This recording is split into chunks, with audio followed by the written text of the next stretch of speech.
Hi. Hey, how Hi, you doing? Abby. This is the audience. This is Abby. Hi, audience. So great to meet I'm you. Erin Bonilla. Abby is our social media manager here at Bonilla Pet Studio. Do you know you're a manager? I did not, but Congratulations. I am honored. Thank you. Is this a race? Yes, I think. Wait, what did I say? That I it's don't know. a race. I don't know. It's definitely promotion. Yeah. All right. So we wanted to come here and talk to you today because, for one, we were already here working, so it was an easy trip. But also because we are going to be photographing 14 whippets. And actually, Abby attended the consultation with me for meeting the gentleman who owns these dogs. So she was actually there for that. So I'm sure that will definitely help with our conversation today. For sure.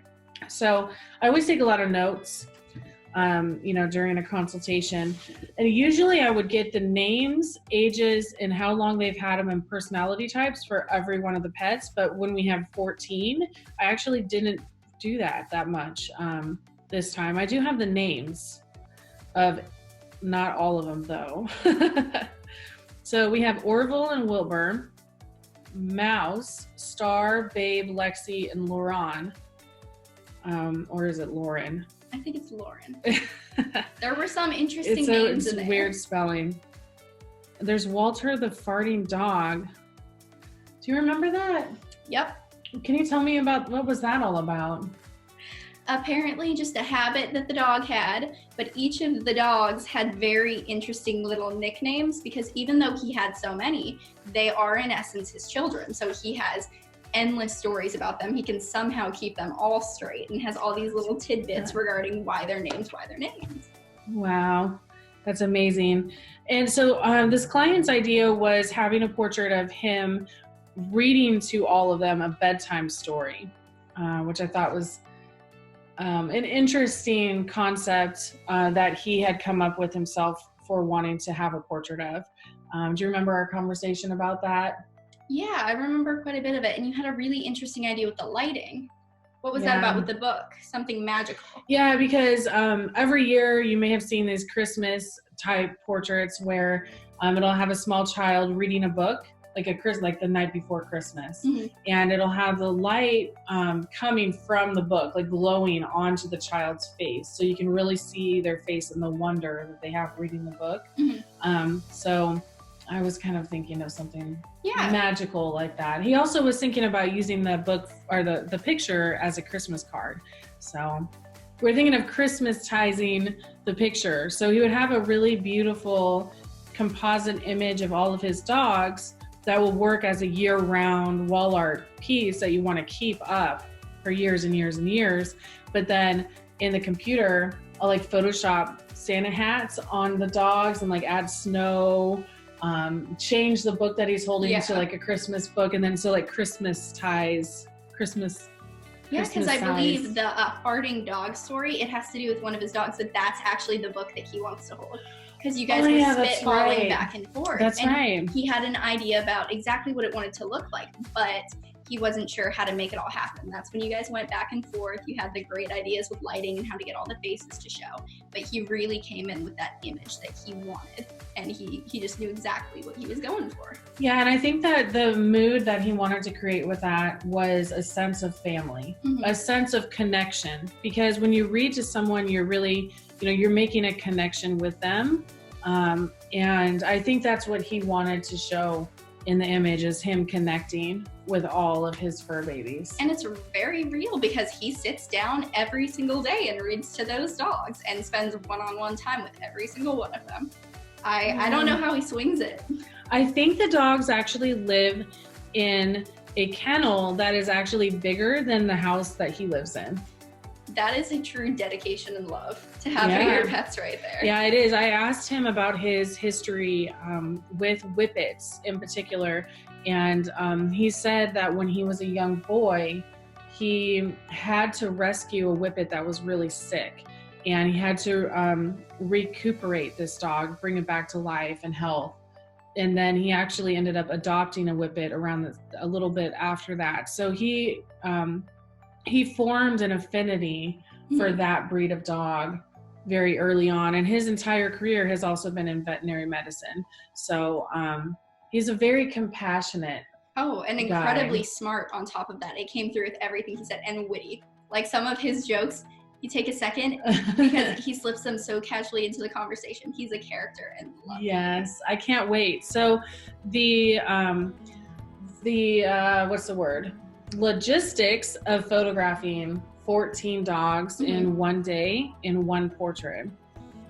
So that, I mean, this is not 4 dogs. This is 14 dogs. So what is your plan to really like get the best look of every single dog for it? One at a time. We work with them one at a time. Okay. Create multiple pictures of each dog in the position where we want them to be. That way we have choice of which image to use that's going to be the best one. That's great. Then he can pick which picture really displays the dog's individual personality. And that way when we put them all together, it will be the best picture of each dog all put together into one amazing picture. That's great. And it's going to blow people's minds when they see it because there's that many all at once. It's a lot. And I'm actually going to come up with a couple of different sketches for composition ideas. This is something that I'm going to have to work on before he comes.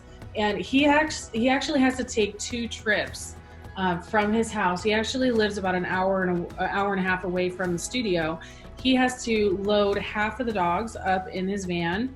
I actually offered to have one of my friends pick up the other half, but he's like, nobody transports my dogs. Hey, I wouldn't want people to touch my babies. I know. I get it. We get it. But he's got to take 2 trips. So he's going to come down with half the dogs and we're back.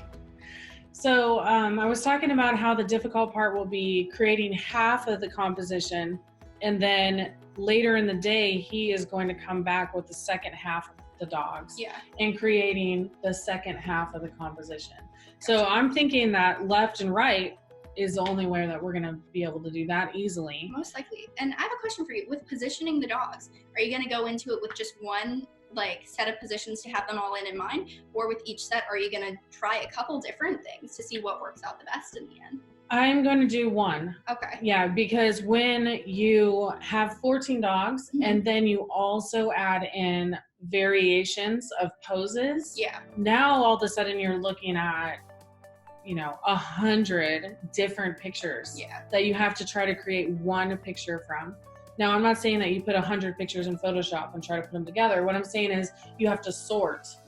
And sometimes when you're working with that many animals, one of the most challenging things is keeping track of which dogs you photographed already and which ones you hadn't. And which you get those prize photographs of, the really good ones. So you have to be really systematized about it. So we'll start with Orville. And I'll write, have all the names of the dogs, and then we'll start with Orville. And I will take, a few pictures of him in position, maybe only one. It might take one shot. It depends on the dog, right? Say that's the shot I was going for. That's the one I got. I don't go take a bunch more just because. If I got it, I got it. Sometimes it doesn't get better than that. Yeah. So, and then I'm going to maybe write down that image number. Okay. Right next to his name of that one that I like the most. Like a really good way of keeping it all straight with that many around. Oh, you have to keep it straight. Yeah. Because otherwise you're going to lose track. You're going to lose track of which dogs you photographed already. It's a huge mess. And then if you lose track of which ones you photographed, if you photograph two, what am I trying to say? If you lose track, you may have 10 good photos of one dog. You may have no good photos of another. Yeah, and I might photograph one dog twice. Yeah. That's what I was trying to say. And then miss one entirely. Gotcha. And he lives an hour and a half away. So we write down all the names, we check them off, we write down the image number for the best pose. Gotcha. Come up with a couple of different sketches for face positions.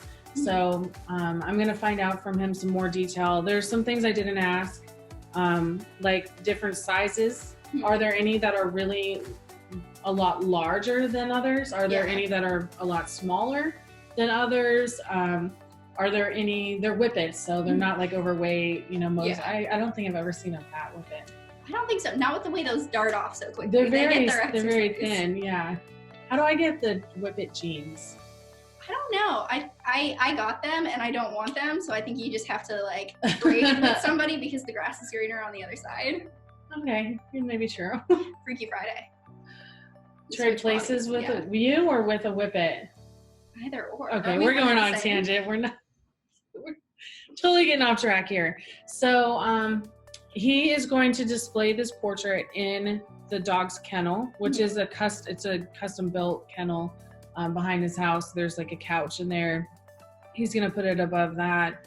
And one thing that we think about with the size of the portrait, not only can he take a picture of that wall, and then I can click in the computer, click and drag the picture onto his wall and show him what it would look like there. Yeah. But we want to pay attention to the face size. It's very important because when we have 15 subjects, he's going to be in the portrait with his dogs, either reading a book or not. Yeah. When we have 15 subjects, then if it's the image is this big, then that just looks like a bunch of little dots. You can't see faces. You can't see detail, right? Mm-hmm. It's so small. So it really needs to be a larger wall art size to be appropriately sized for how many subjects are in it, in order to be able to recognize the face from anywhere in the room. That's how we determine how appropriately sized. And it makes sense to get it enlarged like that because you have some pretty big pieces that I've seen, and I mean, you can walk smack dab up against them and see every individual hair. So it's not like the more you blow it up, the blurrier it is. It does maintain the quality. Typically. Yeah, it's really nice. Yeah, and I do not have like a Nikon D810, which would have a 32 megabyte sensor. I have a Nikon D610, which has a 24 megabyte sensor, which some of our phones, well, probably not, but getting pretty close. Like, it's not a medium format camera. It's not an 810. Yeah. An 810. So that just means, the full size high resolution file is 4,000 pixels high and 6,000 pixels wide, or if you flip it, 6 and 4, and that multiply 4 by 6, that's how you get 20. That's megapixels, so that's 24 megapixels. And I hope that's how it works, because that's how I think it works. I know it's 24, and I know they're 4,000 by 6,000, so I just kind of put those two pieces together. But a 32 megapixel is, I don't know what, probably 8,000 and 4,000 maybe. I'm not sure. Approximately. Probably 8 and 4. But then the aspect ratio would be different. So I don't know. Maybe somebody tell me. But those files are much, much larger. And one of the benefits to that is that a picture like this that really needs to be larger, you can enlarge it to any size, and it's going to have a lot of detail, and that's the megapixels. That's how many megapixels and how big that sensor is. I mean, I think that's something you do quite differently from a lot of photographers, because you can get it done at different places, like photos of your children, but they don't blow up well. So I think that's a nifty thing that you guys do.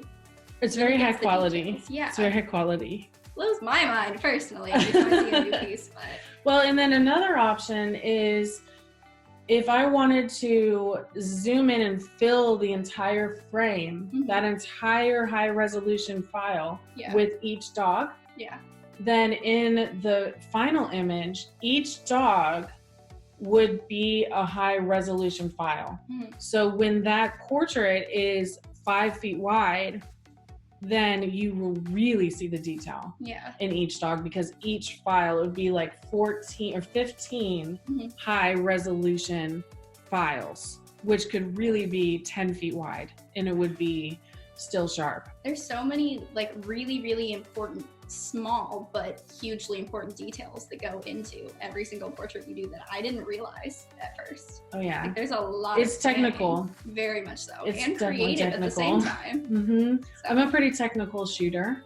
But so one of the challenges of doing that, if I were to zoom in and fill the whole frame with each subject, is getting the scale of the dogs correct. In the final image. With the composites? Yes, because I have to go and take all of those dogs and make it into one picture. And if I filled each frame, then it's up to me how big or small that dog will be. And since I don't know the dogs as well as he does, then it's more risky. It's riskier to do it that way. So when taking these photos, when you're doing it in 2 sections, do you leave the camera in a similar place? Do you have to like mark anywhere so you know where to stand, where to take it I'm just from? gonna, you leave the camera on the tripod, Okay, leave it there, don't touch it. gotcha. Which makes it kind of hard to focus if you have subjects in all different parts of the frame. Yeah, Because you have your focal points that move, and on my 610, the focal points are kind of limited to about right there. gotcha. So if I put a subject over here, I have to try to focus on their face, even though my focal point will only stop right there. Gotcha. So that is one reason I should upgrade my camera. That's incredibly technical because, oh my goodness, I can't even imagine. It's definitely a labor of love that you do to get it perfect. It's passionate. I'm passionate about it, which is why I don't think you'd be able to pull it off otherwise. No, I love every single part of the art and the technical side of it. But I leave my camera on the tripod. Don't move it. Gotcha. Got to stay there. I mean, to a certain point, we don't really want to move it forward or back or left or right, but I can kind of move it on the tripod to focus mostly. Okay. And that's not going to affect it too much. Yeah. Forward or back, and that's going to change the size of the subject, you know, making it appear bigger, filling the frame more or filling the frame less. Gotcha. So, and then leave the lights in the exact same spots. Gotcha. So it gets their coloring all the same based on what the lighting and the lighting pattern on their faces. Gotcha. So what's it like as the photographer with that many dogs, or even half that amount? It's the best. Like, does it ever get hectic? Is that ever hard for you, or is it's that the best kind of hectic? Really? Yeah. Tell me a little bit more about why. I never lose my patience with dogs. Yeah. I mean, one dog peed 9 times in my studio. That was the time I lost my patience. That was my limit. But anything below that, and I love them. I mean, that's great. A lot of people can't say the same about never getting frustrated. It's me and kids that I don't. You put me in a room with 14 kids, I'm like, get me the heck out of here. Understandable. Put me in the room with 14 dogs, and I just want to lay on the floor and let them all kiss me. Well, I mean, that's what's great about you and Miss Megan. I mean, she was, oh my goodness, when I sat in on the portrait session, she was everywhere. She's being tackled by dogs. It was great because they were high energy, and it came across really well in the photos. And she was standing on things for the best photo. She was laying on the ground for the best photo, and it blew my mind when I saw the final proofs. Yeah. Like, insane. And the reason that I think that our images do turn out like they do is because we do genuinely love them. Yeah, that's what I've noticed. It's not faked in any way, shape, or form. Like the joy that you guys feel when you're really with them, love them. It has an effect on everybody around because you're so happy, and so are the animals. Yeah, it's true. It's almost therapeutic to be in there during a portrait session. It's so much fun. Yeah. Yeah, that's why I wanted to continue doing it when I first started, because of how much fun it is to photograph animals. But we do have 2 separate spaces. So when we have a large group of animals in the studio, we'll maybe even put all of them except for the one we're photographing in the other room. Gotcha. And then we work with just one, because distractions make it difficult to get that pose. I can see that we're looking for. But I mean, it's great that the studio's private and that you never have to deal with people in or out or other animals around. It's totally private. Make it a lot more interesting. Yeah, it is. Yeah, no, that would actually make it so it's impossible.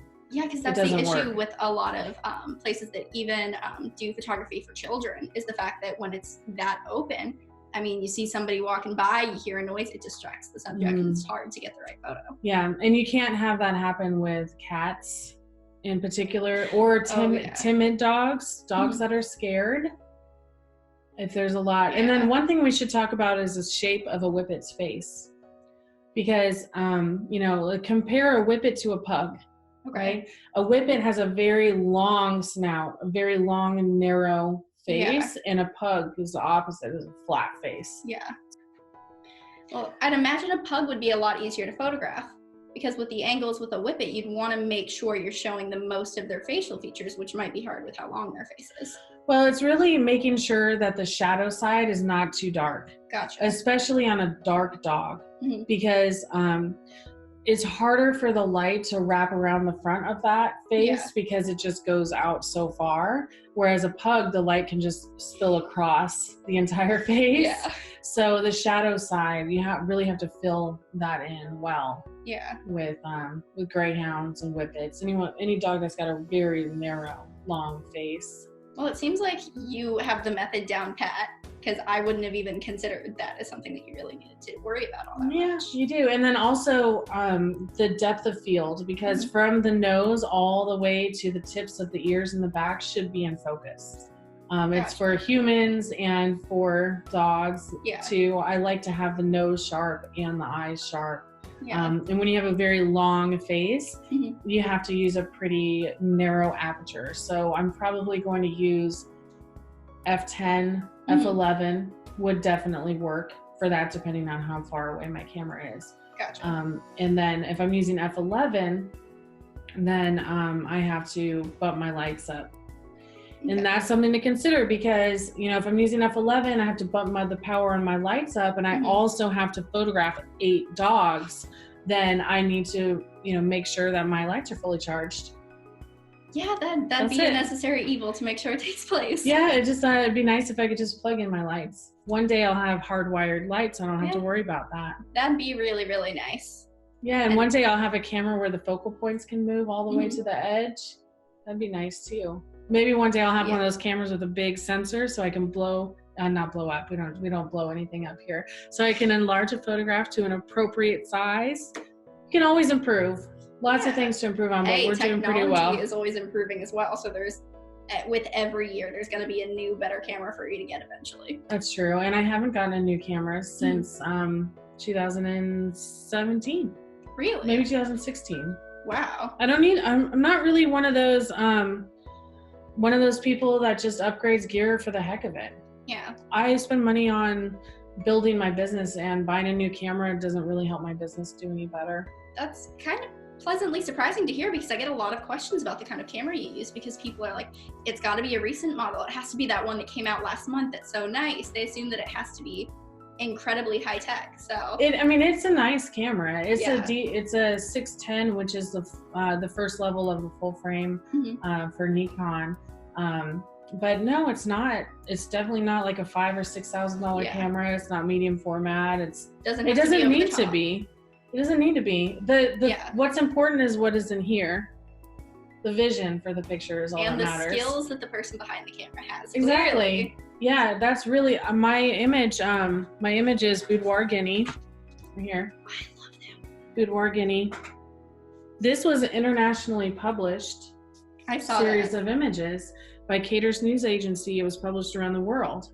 I took this with my Nikon D7100 kit camera from Sam's Club and a 40mm used lens I got from eBay. Not professional gear at all. That's bonkers, because that's one of my favorite photos that I've seen. It doesn't matter. So that's what I'm saying is that what's important is the vision that you have, not the gear that you use. Yeah. Well, I mean, clearly the work speaks for itself. So anyways, back to the Whippets. We're really excited. I'm a little nervous. I can't wait to see how it turns out. Me too. I'm really excited. Yeah. So we will definitely show you when it's all done. All right. Well, thank you. Thanks for sitting in with me, Abby, so we could chat. Thank you for having me here. Bye.